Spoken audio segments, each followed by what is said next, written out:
into the world of monster men and monster trucks.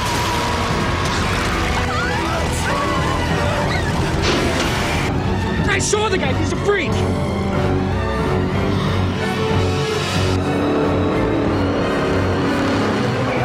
A road trip of screams, blood, and humor. Yeah. Fight like a girl! Created by writer and director Michael Davis. And action! You're probably wondering why we've brought you here. Some of my favorite scenes were... Oh yeah! There's so many good ones. The blood's squirting on me. Every single second we were on set, I was having a good time. I'm speechless. Good evening. We've been expecting you. And cut. Let's do one more. Michael Davis has written and directed the coming-of-age trilogy 100 Girls, 100 Women, and 8 Days a Week, among others. The genesis of Monster Man started when Yitzhak Ginsburg and Ehud Bleiberg of Dream came to me and said, hey, we've been going to all the film markets with this title Monster Man and people are going nuts. And they said, hey, we'll give you carte blanche. Take the title Monster Man and make a movie around it. And so I thought, wouldn't it be fun to do a movie with a monster driving a monster truck?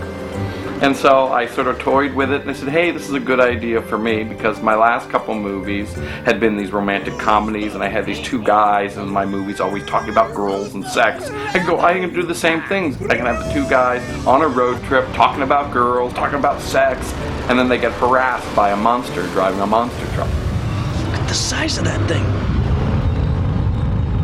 Can't this thing go any faster? I got it floored! Ehud Bleiberg and Yitzhak Ginsburg of Dream, producers of 100 Girls and 100 Women, didn't want to create a run-of-the-mill scary movie. This was going to be a different kind of horror film. Even the marketing would start in a new way. We decided to do this animated trailer. Instead of just selling the movie based on a script and a poster, we ended up animating a trailer for the movie.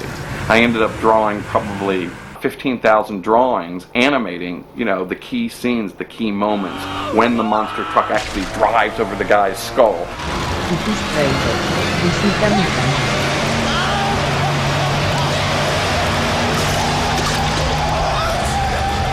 For my favorite, which I actually animated myself in the animated trailer, is when the character goes, "There's a dead guy in the back seat! There's a dead guy in the back seat! There are people in my chili! There's an eyeball! There's a dead guy in the back seat! Blood and guts, sure. Gross out humor? Yeah, it's in there. But Michael wanted to create a new class of film: action, horror, comedy.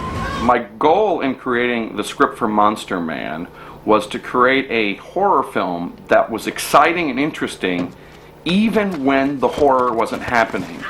It's about these two guys on a road trip. They actually hate each other. They're still stuck in a car, and they got to work out sort of their problems between them while they're in this middle of this horrific situation with this monster truck harassing them throughout the trip. And so really, Monster Man was sort of, how do I create the chemistry and how do I create humor that keeps the movie entertaining while we're waiting for the blood and gore to happen. The ambitious script would need the perfect lead actor. Michael turned to Eric Youngman to fill the role of Adam. Eric, at his young age, is no stranger to film. Having been in Confessions of a Dangerous Mind, The Faculty, and Not Another Teen Movie. The character Adam, I needed a really special actor. I needed somebody who could play the wussy, somebody with a comedic sense, and somebody who you could believe was an action hero at the end. I was so lucky I met this actor, Eric Youngman. This guy is so funny. I mean, he's just so great playing off all the other actors. The thing that attracted me to the character was just the fact that it's a horror movie. A lot of the work that I've gotten in the past has been like comedy stuff, and that's why I was so excited to do this, because it was like an opportunity to do something different, because like the things I get to do in the movie are like crazy, killing people and running from monsters and stuff. There's lots of scenes like that where I get to fight and whatnot, and that was definitely one of the highlights, because I'm not a fighter, obviously, by my stature, and so to be able to put in those situations is cool. The main character in Monster Man is a character named Adam. He's kind of funny. He has this thing about Velcro. He's got the Velcro wallet. He's got his Velcro shoes. He's got his Velcro pack on him. Everything is Velcro. What? I'm a dope with a Velcro wallet. Anyway, so there's part of me in the character. Hi? Adam he's like the everyman. He's like me and all my friends I know. The movie really is about Adam's arc, of growing from being a fearful guy, fearful with girls, fearful of confronting his buddy about things he's pissed at, to ultimately confronting the monster at the end of the movie. To play opposite Adam, I needed a character that would tease Adam about his masculinity. I got you, Adam! Harley is the ex-best friend of Adam. This big, funny guy who's always talking about sex, always talking about girls. Harley is a loudmouth, womanizing philosopher.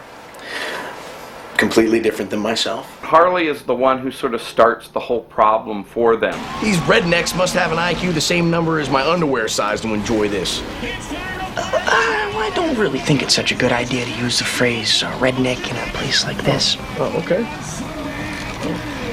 How are these hillbillies ever gonna change unless someone points out how lame-ass they are? It was really difficult to find somebody who could be the funny, caustic guy that's always giving Adam a hard time, but at the same time you want to like him because he says all these funny things. So I kind of, when I was writing the script, kind of had Justin Urich in the back of my mind. He'd be a perfect Harley.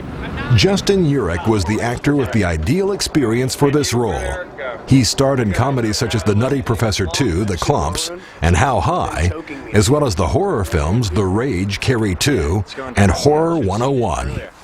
And then when he came to the set and the stuff that he did, he made the character better than what I had written. He is just so funny, coming up with extra lines, and he was just the perfect foil for Adam, the straight-laced, nerdy guy.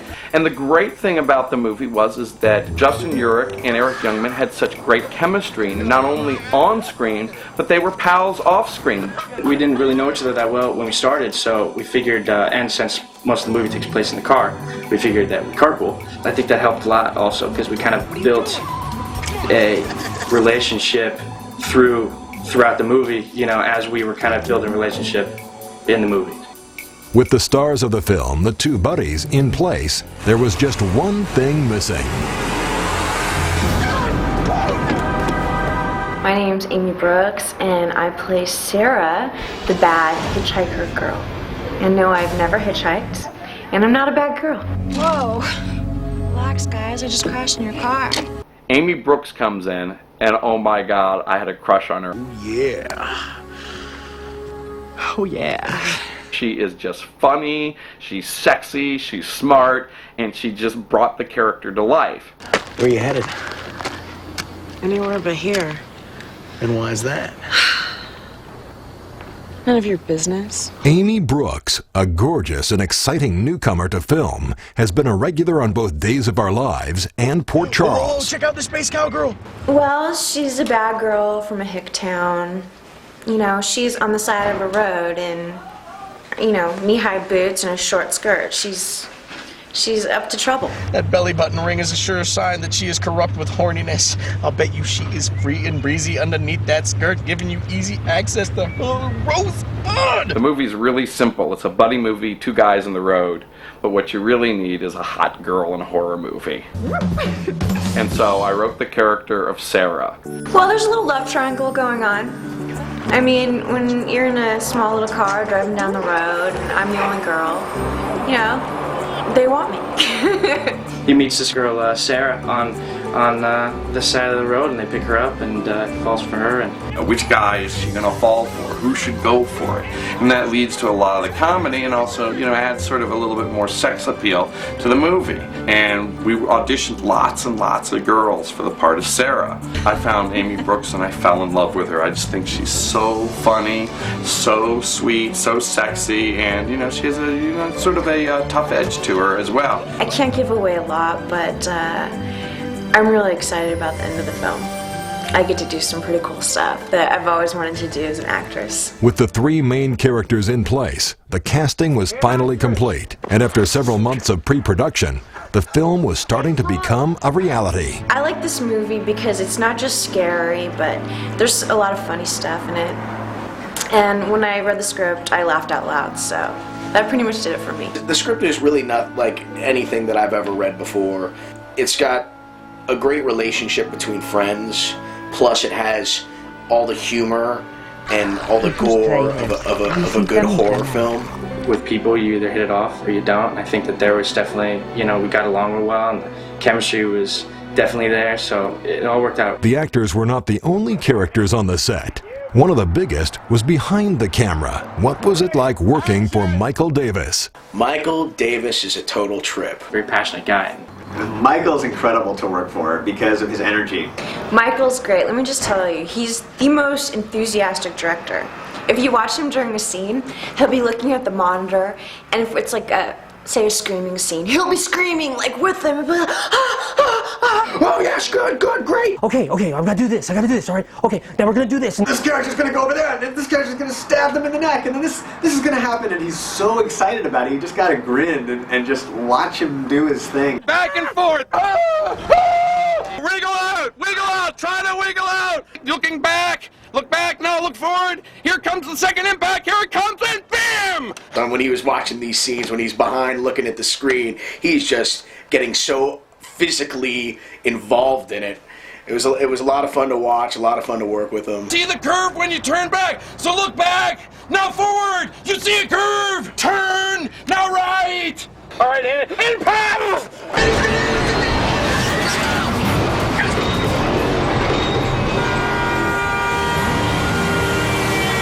And then it gets everybody on the crew excited about it, and we're all thinking, wow, this is fun stuff we're making. Shouldn't be a chore. This is fun stuff, and the director's excited. So hey, I'm excited too. I love working with Michael. I just really enjoy working with Michael. Working with Michael Davis was great. I've had those meetings with Michael in a diner when he gets just as excited and just as loud, and he stands up from this diner seat and he's acting stuff out, and you're kind of thinking, well, okay, Michael, I see what you're talking about. And everybody else in the diner is kind of looking over to see what he's talking about, but he doesn't even care. He's just doing his thing, and he's just being Michael, and he's just acting the piece out and yelling at the top of his lungs, and he has to get out. And it's great, there's blood everywhere. People are trying to eat their breakfast. It's kind of a funny scene. Michael's great to work with, but we both have extremely high demands of ourselves and of other people, and he's very respectful of other trades in this business. So he'll always ask the DP for his considered opinion about any particular setup, and he'll always ask me whether I think one thing is better than another thing. Usually I come to a project and I kind of have to bring with me a sense of style. I like to develop the style with the director and kind of use style as another character.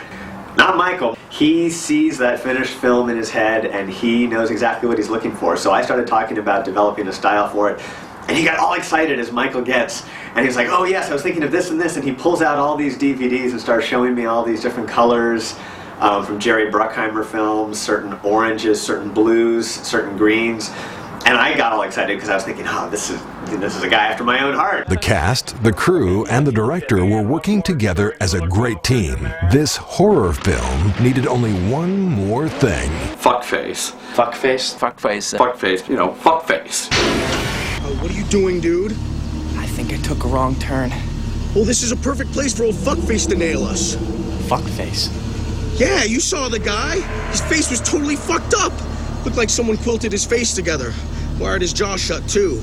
So yeah, he's fuckface in my book, so come on, let's go! He's called fuckface because his whole face is stitched together with wire and his jaw is clamped shut and his whole face is kind of melted away because his face got burned in an accident. For the creation of Michael's monsters, we turned to one of the most famous special effects houses in Hollywood, Masters Effects. We had Todd Masters, whose company does all the great corpses for 6 Feet Under, designing our key monster. We needed a really great signature monster character, and Todd really came through for us. I think I even started drawing on it before we even were kind of said, hey, you're doing this job. It was kind of this twisted fairy tale concept that just kind of appealed to me. The idea was that he was stitched together in a very crude fashion, and so we made the wires really gnarly. We really wanted to make it look like it's through the skin, through the bone, holding all the pieces together.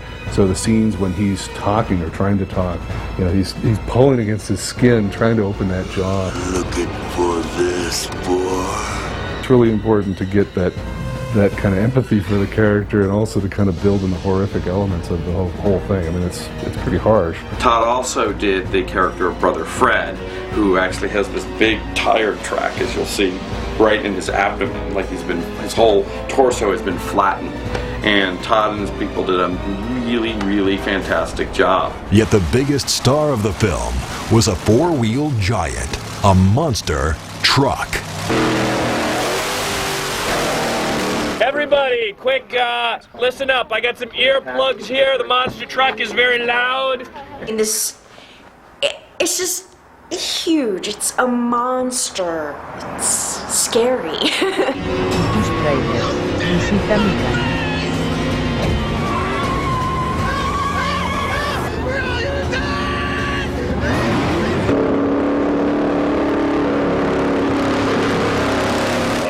Kim and Frank, I just want to know, in case there's problems, who goes what way. Okay. I mean, think about it. This huge thing can do wheelies and, you know, jump cars and stuff. So, you know, it has rocket fuel in it. The thing can go.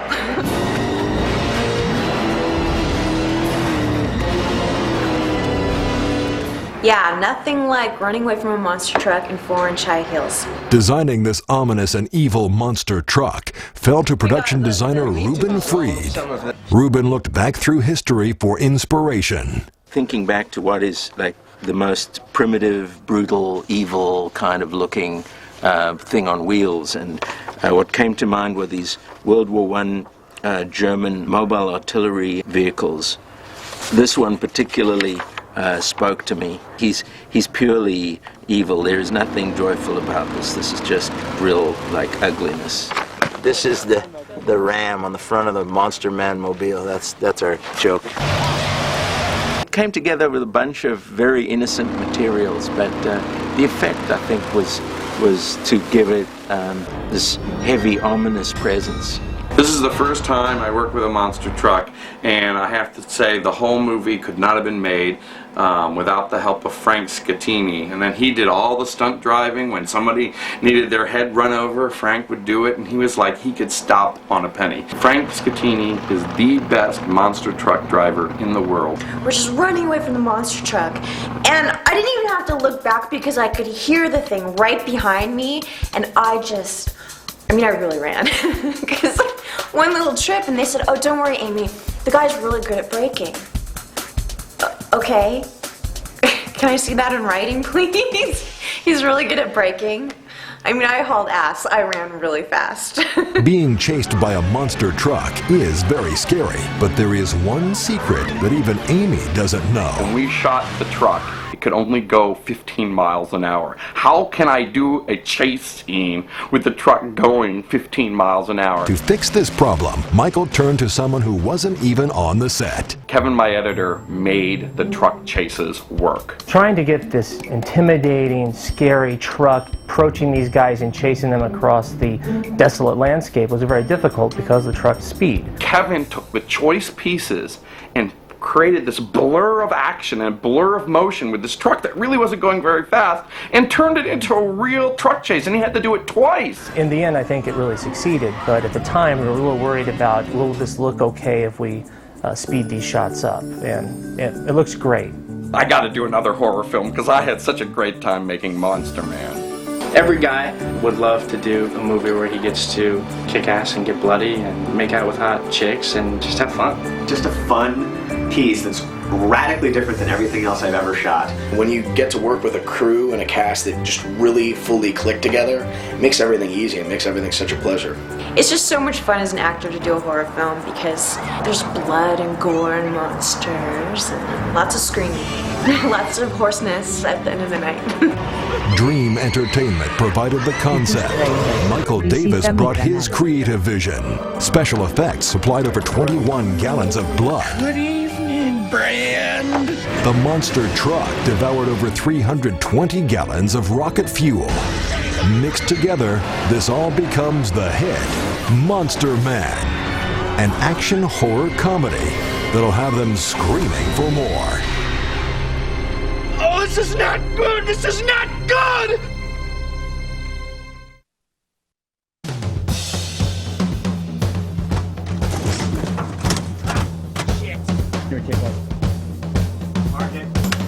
Man, you remind me of the guy with the... Man, you reminded me of the guy. Hold on. Oh, you want to take from the top? I have to. If I wouldn't have... Sorry, go ahead. Blue ball. Shoot. And all the... Sorry, shoot. What is it? Shoot. Cash. Those papers you... Look, Adam, all I'm trying... Fuck.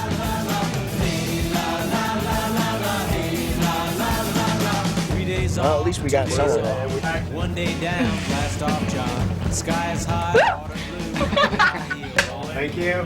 And Do you want me to realize that I want to do the galoshes before I close the door? And so where do you want it from? I'm gonna bang your brains out, baby. that's great. Bobby, sorry. Thank you. Step aside. Get off that, please. And I'm gonna roll out. I'm sorry I caught that. Buck naked shaped pussy. Buck naked shaped pussy. People dead, wounded too. Blinded eyes right on cue. Ratings up, bills to pay. Go back. Oh, just sent over. I thought you just said we had nothing. There's no way I'm getting out of this call. I thought you said we just. Dad of Robert, eat me. He doesn't say the truth. I messed up right now. Mysterious. I like that. I jumped the line. Why is that? I feel the verse flowing through you. You know a girl's... Start over, man, quick. I just came. Oh, good. He's in there, of course. Oh, fuck, I'm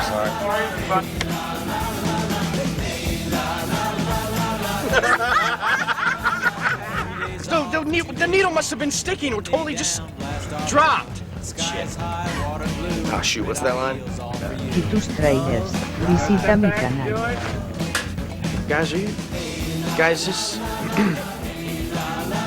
town is...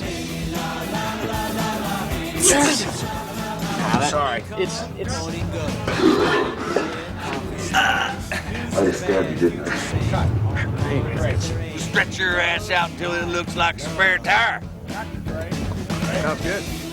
Go. Keep going. And frame. Thank you. Dead, wounded too. Blinded eyes right on cue. Ratings up, bills to pay. Good try, Jim. All right. Let me do that. Oh shit. More now. No, just a second.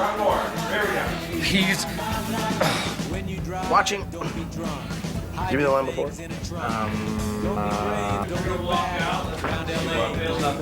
Okay, everyone. Those balls. I need some help. I like tits. Oh,